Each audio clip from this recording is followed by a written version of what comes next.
यरवदा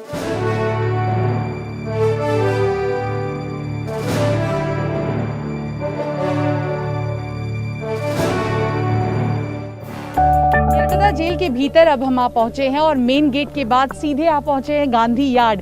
आपको बता दें कि ये जगह भी बेहद खास है क्योंकि महात्मा गांधी जी को यहाँ पर रखा गया था। तस्वीरें आप देख सकते हैं, यहाँ पर वो पूरी जानकारी भी दी गई है कि कब महात्मा गांधी जो हैं वो यहाँ पर आए थे। साथ ही अगर हम बात करें कि कौन कौन से वो लोग हैं जिन्हें यहाँ रखा गया था, तो नेताजी सुभाष चंद्र बोस, सरदार वल्लभ भाई पटेल जैसे तमाम स्वतंत्रता सेनानी, चाहे बड़ी हस्तियां जो हैं उनको यहाँ पर रखा गया था। बाला साहब ठाकरे को भी यहाँ पर लगभग 3 महीने के लिए रखा गया था। साथ ही आपको बता दें कि अगर आपको याद हो तो 26/11 के मुख्य आरोपी अजमल कसाब को इसी जेल में फांसी दी गई थी। यहाँ पर आपको हम तस्वीरें दिखाने की कोशिश करेंगे और थोड़ा और अंदर लिए चलते हैं। इस पूरे इलाके को पर्यटकों के लिए खोला गया है। साथ ही खासकर स्कूली बच्चे और कॉलेज के जो बच्चे होंगे वो आएंगे क्योंकि ये नियम तय किया गया है कि 50 की संख्या में ही लोग यहाँ पर आएंगे, तब आसानी होगी। जो जेल प्रशासन है उनको भी ये दिखाना आसान होगा क्योंकि एक साथ लोग जो हैं बड़ी संख्या में आएंगे। ऐसे में एक एक कर उनको ये सारी जानकारी यहाँ पर क्या कुछ घटा था वो दिखाया जाएगा। आगे लिए चलते हैं। ये इलाका आप देखिए, गांधी यार्ड में अभी भी हम मौजूद हैं और पीछे यहाँ पर आपको गांधी जी की एक छोटी सी मूर्ति भी नजर आ रही होगी। ये मूर्ति भी पर्यटकों के लिए खोली गई है, वो आकर यहाँ पर देख सकते हैं। साथ ही आपको बता दें कि 150 एकड़ में ये पूरा इलाका जो है वो फैला हुआ है और अगर कैदियों की संख्या की हम बात करें तो 3500 से ज्यादा कैदी यहाँ पर रखे जा सकते हैं। 150 साल पुराने इस पूरे इलाके में आपको बताएं कि संजय दत्त जो थे वो भी यहीं पर रखे गए थे और कई ऐसी घटनाएं जो हैं वो यरवदा जेल से जुड़ी हुई है। साथ ही महाराष्ट्र सरकार ने अब ये तय किया है कि यरवदा के अलावा दूसरे फेज में नागपुर सेंट्रल जेल जो है उसको भी पर्यटकों के लिए खोला जाएगा। जो स्कूली बच्चे होंगे, कॉलेज के बच्चे होंगे, उनके लिए जो चार्जेस हैं वो आम पर्यटकों के मुकाबले कम होंगे।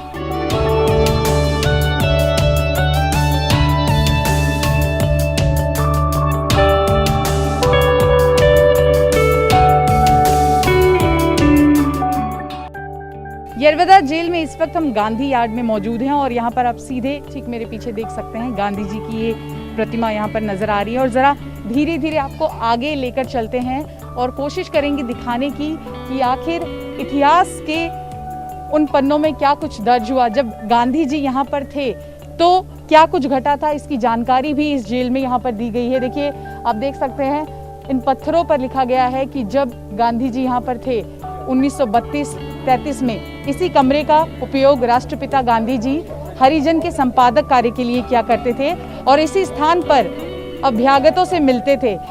दिन का समय जो है वो इसी हाथ में बीतता था। साथ ही आपको बताएं कि यहाँ पर विख्यात यरवदा समझौता जो है वो पूर्ण हुआ था। एक और यहाँ पर पत्थर है जिस पर जानकारी दी गई है, आपको दिखाने की कोशिश करेंगे कि राष्ट्रपिता अपना प्रसिद्ध उपवास इसी स्थान पर किया था, यरवदा जेल के इसी गांधी यार्ड में, और इसका फल सर्वश्रुत यरवदा समझौते में निकला था। इसी समझौते में डॉक्टर बाबा साहब अम्बेडकर का भी बड़ा हिस्सा था।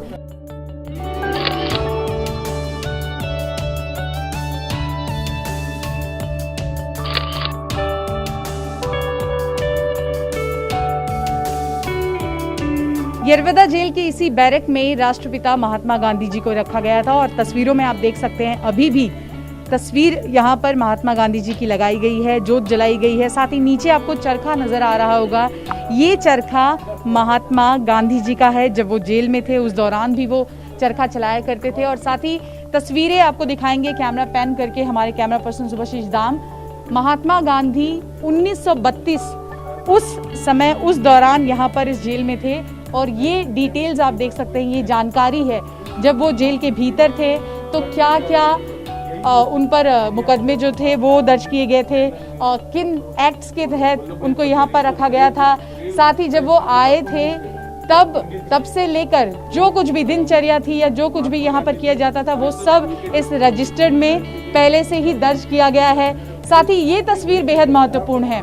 ये तस्वीर आपको दिखाएंगे, टाइम्स ऑफ इंडिया की ये तस्वीर है, जब a photograph of Yerwada jail in 1932, जब यहाँ पर महात्मा गांधी जी आए थे उस वक्त की ये तस्वीर है। जरा आगे बढ़ते हैं, आपको एक और बैरक दिखाते हैं। महात्मा गांधी जी जहाँ पर थे उसके ठीक बगल वाला ये एक बैरक है। बैरक आप देख सकते हैं और इससे अंदाज़ा लगाइए कि कितना बड़ा एक आम बैरक होता होगा और कैसे कोई कैदी यहाँ पर रहता होगा। बात करते वक्त भी आवाज़ गूंज रही है। ऊपर खिड़की बनाई गई है जिससे कोई भी कैदी भागने की कोशिश नहीं करे। बड़े बड़े यहाँ पर दरवाजे हैं और यहाँ से निकल पाना बेहद मुश्किल है। ज़रा आगे बढ़कर आपको हम एक और तस्वीर दिखाते हैं, पुणे करार, जो कि बेहद अहम माना जाता है इतिहास के पन्नों में, और उसकी भी तस्वीर यहाँ पर लगाई गई है। आप देख सकते हैं 24 सितंबर 1932 पुणे, जो मध्यवर्ती कारागृह है यरवदा पुणे, यहाँ पर तब की ये सारी डिटेल्स यहाँ पर दी गई है। आप तस्वीरों में देख सकते हैं पुणे करार। आपको डॉक्टर बाबा साहब अम्बेडकर यहाँ पर नजर आ रहे होंगे, साथ ही गांधी जी भी इसमें हैं।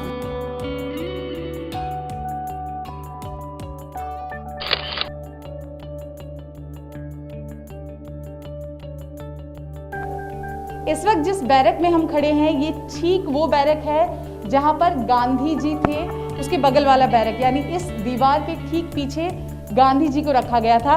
बैरक आपको दिखाते हैं, इसकी बनावट आपको दिखाते हैं। ऊंची ऊंची दीवारें आप देख सकते हैं और खिड़की भी इतनी ऊपर है कि कोई भी यहाँ से परिंदा भी पर नहीं मार सकता।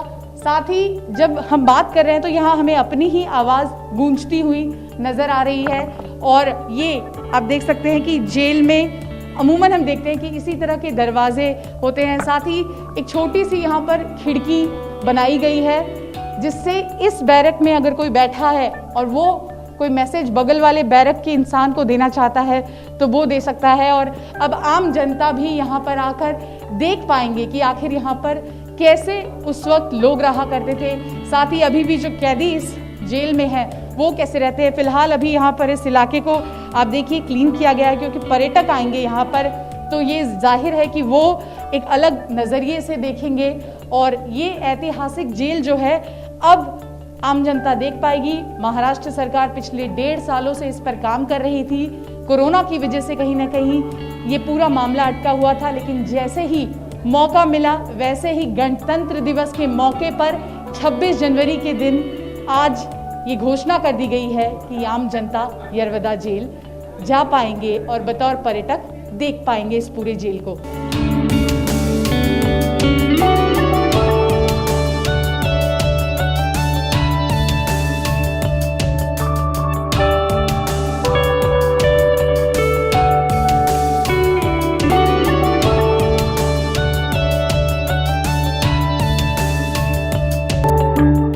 जो आप मेरे ठीक पीछे देख रहे हैं ये पेड़ बेहद महत्वपूर्ण है।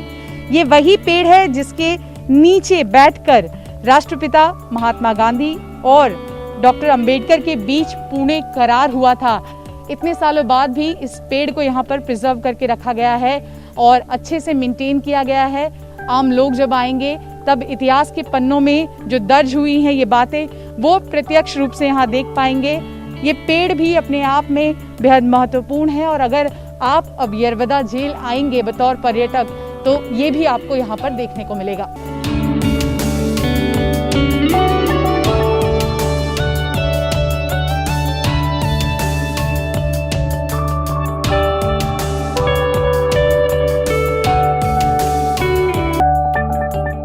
और जरा आगे चलते, पंडित मोतीलाल नेहरू जी की बैरक है। जरा कैमरा पैन करके आपको यहाँ पर दिखाएंगे, उनकी भी तस्वीर यहाँ पर लगाई गई है और साल है 1930 के दौरान यहाँ पर इस बैरक में मोतीलाल नेहरू जी को रखा गया था। उनकी जानकारी भी ठीक उसी तरह यहाँ पर दीवारों पर लगाई गई है जैसे महात्मा गांधी जी के दौरान लगाई गई थी कि जब वो इस जेल में आए थे तब किन किन एक्ट्स के तहत उनको यहाँ पर रखा गया था।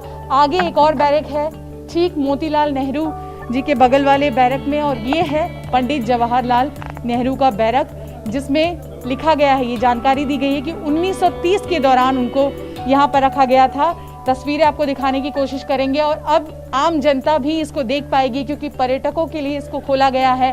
खासकर स्कूली बच्चे, कॉलेज के बच्चे जो आज तक इतिहास में ही ये सब पढ़ते आए हैं, लेकिन अब वो प्रत्यक्ष रूप से इसको देख पाएंगे और जान पाएंगे कि आखिर हमारा इतिहास क्या रहा है।